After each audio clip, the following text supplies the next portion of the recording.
Lamentablemente, la palabra iglesia se ha convertido en un término negativo para muchísimas personas porque por las experiencias que han tenido, por las decepciones que han tenido y por las personas con quienes probablemente han tenido ya algún desacuerdo. Nuestro problema serio está en que si vemos un árbol podrido, pensamos que todo el bosque está podrido. Un árbol no representa un bosque. No te olvides de eso. Un árbol no representa un bosque. Dentro del bosque existen árboles malos, podridos, existe, pero no significa que todo el bosque está así. Entonces, cuando nosotros aprendemos a tener en claro el concepto de qué es iglesia, para qué sirven, qué me beneficia y por qué Dios la instituyó, independientemente de lo que yo pueda, de las experiencias que yo pueda tener con otros, yo voy a frecuentar, voy a continuar, porque el compromiso que hago es con Dios, porque me beneficia emocionalmente, espiritualmente y me ayuda a crecer como cristiano. Otra vez aquí haciendo un refuerzo especial a lo que ya Aileen comentó. Hay casos específicos y especiales donde personas no pueden frecuentar la iglesia. Y claro, hay diagnósticos, hay momentos donde incluso el médico te dice es prohibido salir, la aglomeración o contagiar o ser contagiado, hay que prevenir ciertas cosas, correcto, estás enfermo, estás pasando por una situación delicada, está todo bien. Finalmente, nuestra adoración a Dios es en espíritu y en verdad. Sin embargo, muchos se escudan detrás de ese texto para poder justificar una falta de interés y compromiso con la misión que tiene la iglesia y los beneficios que ella aporta para nuestro desarrollo espiritual. Hoy queremos analizar de manera breve la razón por la cual Dios la instituyó y por qué. Ese por qué es importante. ¿Por qué es necesario que yo pueda formar parte de un grupo? ¿Correcto? ¿Tú puedes adorar en casa? Claro, ese es el deber de todo cristiano. Todo creyente entiende eso.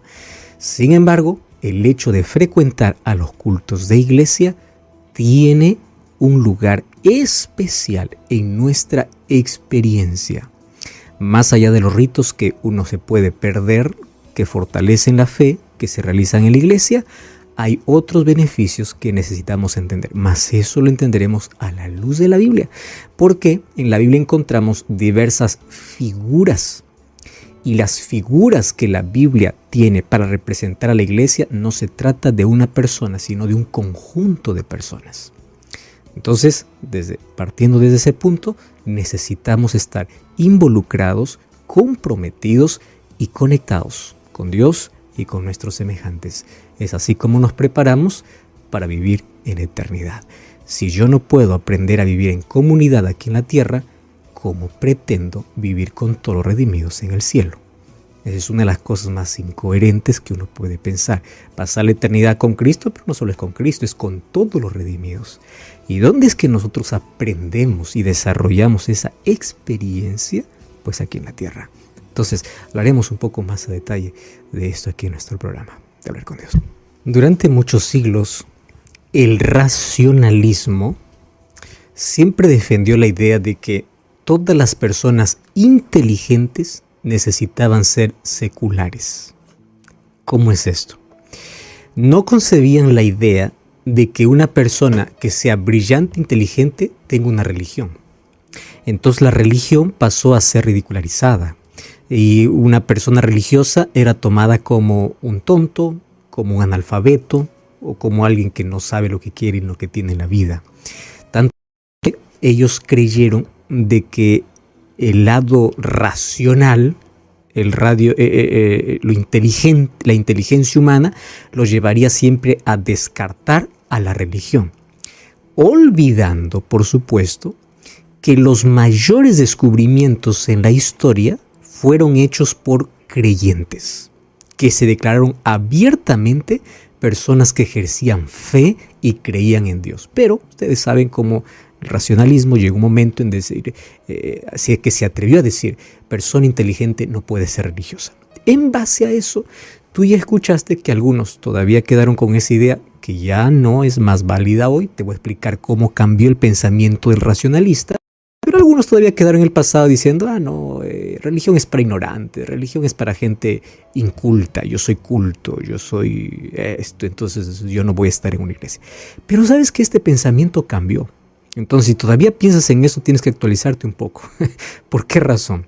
Porque resulta que ahora el mismo racionalismo, cuando hablo de racionalismo estoy hablando de aquella gente que proclama de que no necesita a Dios en su historia.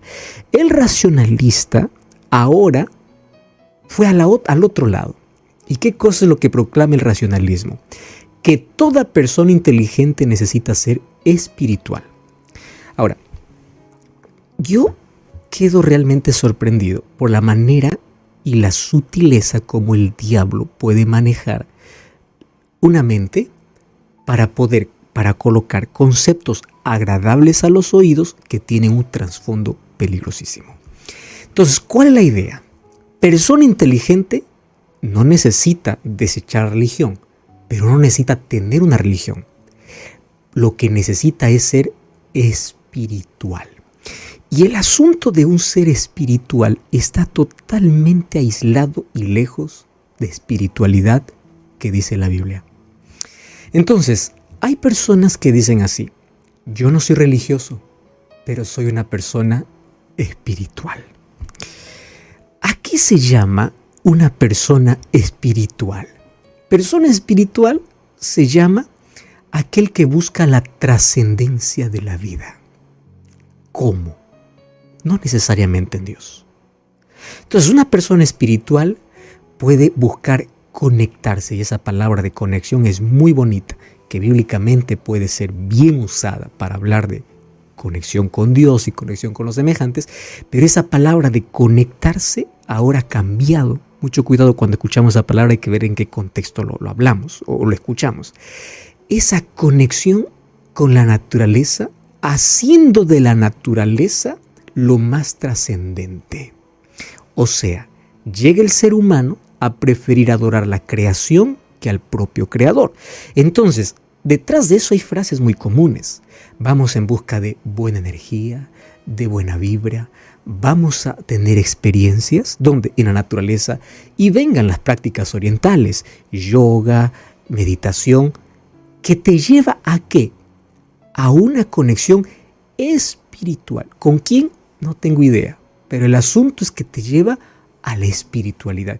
Mira cómo el enemigo aquí ha entrado de manera sutil para poder llevar a la persona del comienzo al rechazo completo de la religión, ahora un concepto diferente de religión: espiritualidad.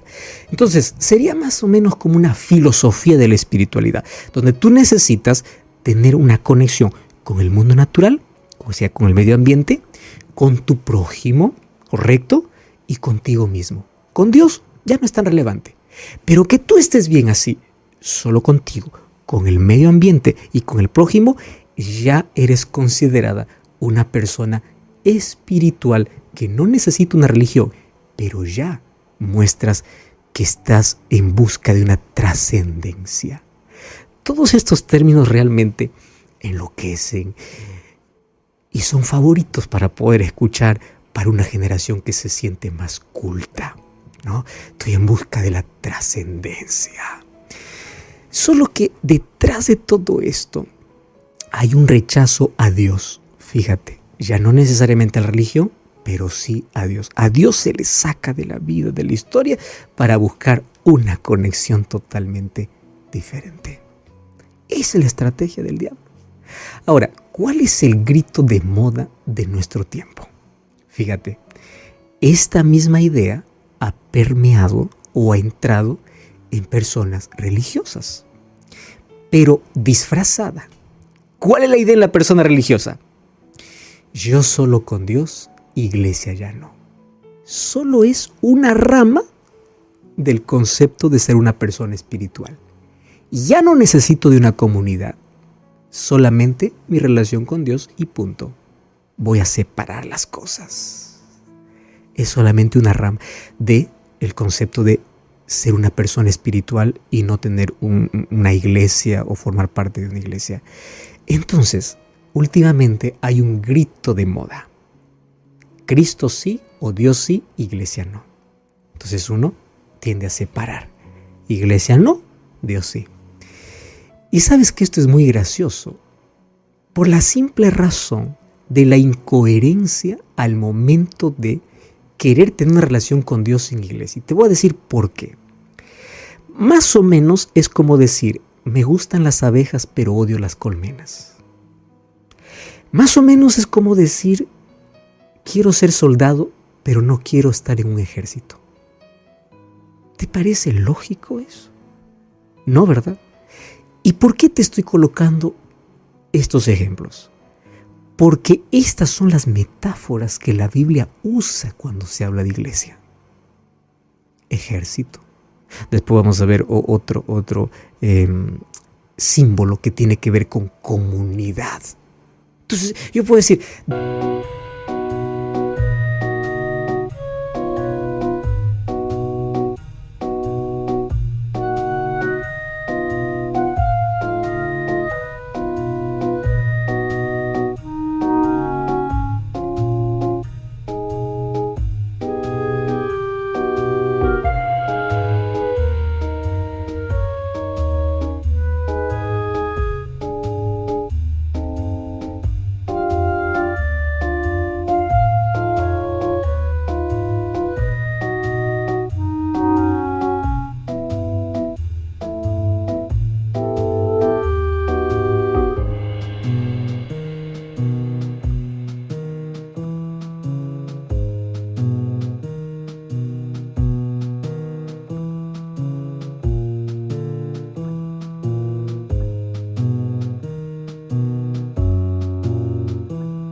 Dios sí, iglesia no. Eso es incoherente, totalmente incoherente.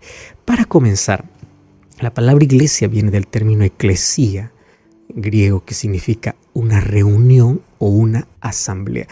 Es tan relevante que en el Nuevo Testamento aparece 115 veces. O sea, la persona que dice yo quiero a Dios, no iglesia, tiene que borrar 115 textos de la Biblia, del Nuevo Testamento. Tiene que eliminarlo porque no sirve. Y tiene que eliminar las 13 epístolas de Pablo, porque tampoco servirían, porque las cartas fueron hechas para iglesias. Entonces, nosotros necesitamos tener mucho cuidado en ese concepto que, aunque esté de moda, es totalmente contrario a lo que la Biblia enseña. Ahora, voy a leerte 3 textos bíblicos. El primero ya fue mencionado, pero una vez más, permíteme leerlo. Hechos capítulo 2, versículo 47, está hablando acerca de la iglesia naciente, allí en el Pentecostés.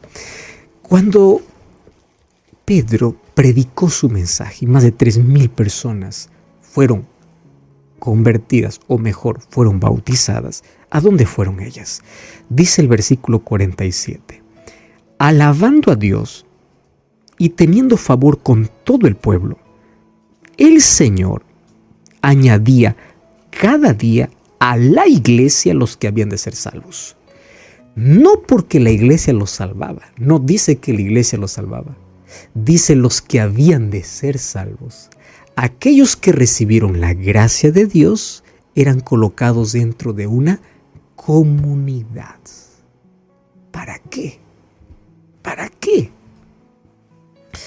¿Ya te diste cuenta que para que el fuego pueda estar vivo, necesita mucho carbón o mucha leña? Si tú separas, sacas del fuego al carbón y lo aíslas, ese carbón, por más encendido que esté cuando está solo, dentro de un tiempo se va a apagar. Mientras que aquel que se mantiene unido a los otros, la llama continúa. ¿Qué cosa, para qué es necesaria la iglesia? Para reavivar nuestra fe, nuestra esperanza, aprender a convivir con personas imperfectas que todos lo somos. Cuando yo digo, no voy a la iglesia porque ahí todos son así, todos son asá, yo debo hacerme una pregunta.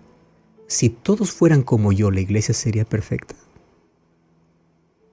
Entonces, si tu respuesta es no, ¿de qué vale estar diciendo no voy por fulano de tal? Segundo texto bíblico. Hebreos capítulo 10, versículo 25. Hebreos capítulo 10, versículo 25. Dice así: no dejando de congregarnos como algunos tienen por costumbre, sino exhortándoos, y tanto más cuanto veis que aquel día se acerca.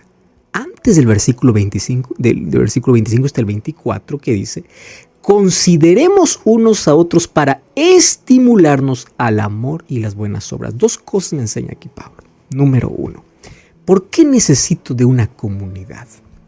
Porque la manera como comunidad de creyentes nos estimulamos a expresar amor y a hacer buenas obras.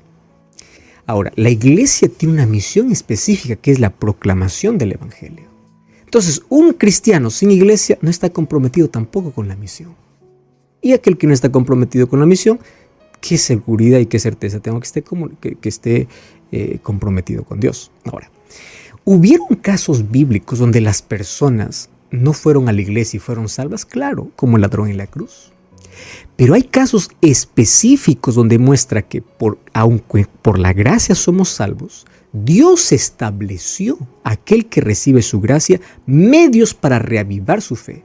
Hay personas que nunca van a pisar la iglesia y en el último momento se van a arrepentir y por la gracia de Dios se van a salvar. Pero eso no significa que es una regla de salvación para todos. ¿Entiendes? Ahora, otro asunto que necesitas comprender. Yo no voy a la iglesia porque en la iglesia hay mucho hipócrita, hay mucha gente que odia, hay mucha gente que hace el mal. Entonces en mi corazón yo guardo eso y para evitar eso yo ya no quiero más. Lee Primera de Juan capítulo 4 versículo 20. Primera de Juan capítulo 4 versículo 20. Dice así, mira lo que dice. Si alguno dice yo amo a Dios y aborrece a su hermano, es mentiroso. El que no ama a su hermano a quien ha visto, ¿cómo puede amar a Dios a quien no ha visto? Este texto me da una clara luz de aquel que piensa y dice así. Yo no voy porque, bueno, ahí todos son así, todos son así. Yo amo a Dios. ¿Cuál es la evidencia que yo amo a Dios? Mi relación con los demás. Yo amo a los demás. Además, la iglesia tiene el propósito de ser sal y de ser luz. Y esto es de manera individual y en comunidad.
Sin embargo, hay mucha gente que piensa así. Resulta que yo no quiero saber nada de iglesia porque la iglesia me decepcionó. Es verdad. Y yo he experimentado en mi vida cristiana que hay personas que decepcionan, la iglesia no. Entonces, tomando el ejemplo que yo ya coloqué al comienzo, un árbol podrido no significa que el bosque está podrido. ¿Personas pueden decepcionar? Pueden, porque yo también puedo decepcionar.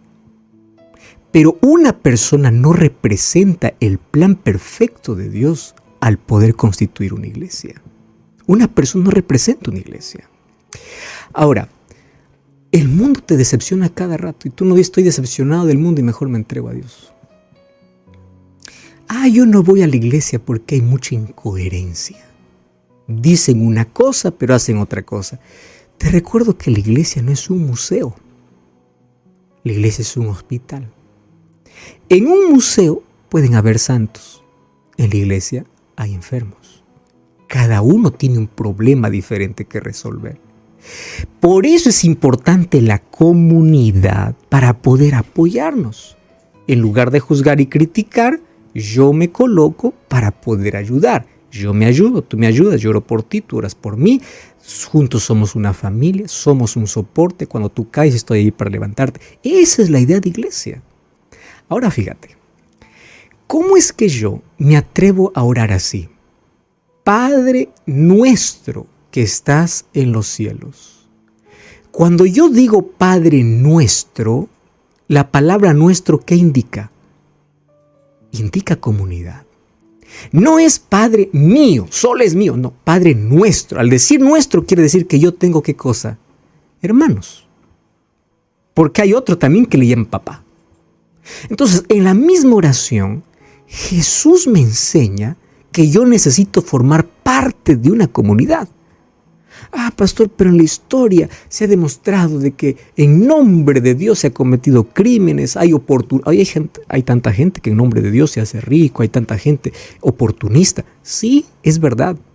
Por eso es necesario que tú identifiques si la iglesia donde vas es una iglesia que tiene las características que la Biblia menciona.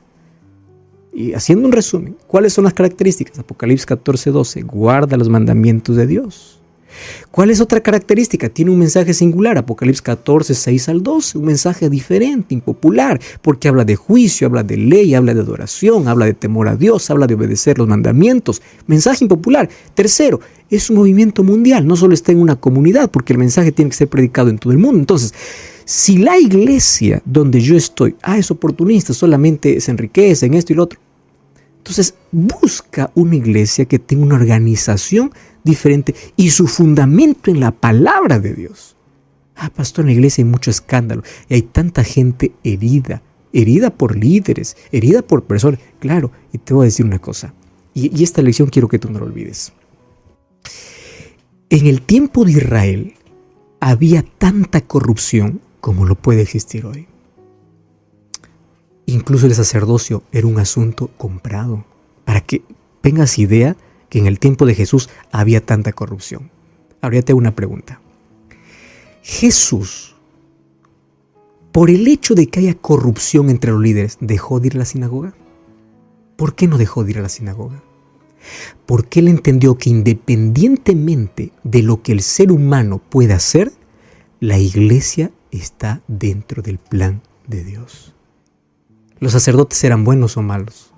Malos. ¿Los líderes eran buenos o malos? Malos. Ahora Jesús dijo, ahí son una tira de hipócritas, yo no me voy. No, Lucas 4:16 dice que era la costumbre de Jesús. Entonces Jesús me enseña que aunque la iglesia es imperfecta, aunque sus líderes no sean perfectos, es el plan de Dios. Ese es el ejemplo que Jesús me da. Entonces, la iglesia es la comunidad de creyentes que confiesa que Jesús es su Salvador y tiene la misión de poder proclamar el Evangelio. Y quiero que entiendas que la iglesia es imperfecta, pero es el medio de Dios señalado para salvación de los hombres. Fue organizada para servir y su misión es anunciar el Evangelio. Y hoy quiero decirte que en la Biblia encuentro dos figuras interesantes de iglesia. En el libro de Efesios 4:12 dice que la iglesia es como un cuerpo. Y ya te diste cuenta que el cuerpo no se trata de que tiene un solo miembro. ¿Cuántos miembros tiene tu cuerpo? Cada uno es especial. Uñas, dedos, mano. Ya te diste cuenta y aparte de los sistemas que no lo podemos ver, pero que funcionan correctamente. Para que el cuerpo funcione correctamente, todos sus miembros están en armonía. ¿Por qué crees que la Biblia dice que la iglesia es como un cuerpo? Porque necesitamos trabajar en armonía, cumpliendo una misión. ¿Y por qué el apóstol Pablo dice en Efesios 6 que no tenemos lucha contra carne y sangre, sino contra un ejército, contra potestades? ¿Por qué? Porque la iglesia es como un ejército. Ahora te pregunto, ¿en un ejército hay un soldado o hay batallones? ¿Entiendes por qué es necesario la iglesia? Entonces quítate de la cabeza, Dios sí, iglesia no. Quítate de la cabeza, yo solamente soy espiritual. Mucho cuidado, Satanás ha ganado tanto terreno para hacer creer a las personas que ya no es más necesaria. Y hay tantas personas que después de la pandemia incluso encontraron la excusa perfecta como para no volver más. Dios la creó para reavivar nuestra fe, para hacer el soporte los unos a los otros, para cumplir la misión. Te invito a buscar la Iglesia Adventista del Séptimo Día y juntos podamos crecer y tener una experiencia linda de poder crecer como comunidad en fe y haciendo la voluntad de Dios. Ora conmigo, ahí donde estás. Gracias, Señor, por tu palabra. Gracias porque en ella me muestras con claridad y sencillez la importancia que tiene el hecho de poder formar parte de una comunidad que crece, que cumple la misión, que aunque es imperfecta, algunos más que otros, todos estamos allí para apoyarnos, para crecer en ti y para ser transformados por tu Espíritu. Ayúdanos a tener ese concepto claro y ayúdanos a crecer en tu gracia y ayudar a otros para que juntos podamos compartir contigo la eternidad. En el nombre de Jesús.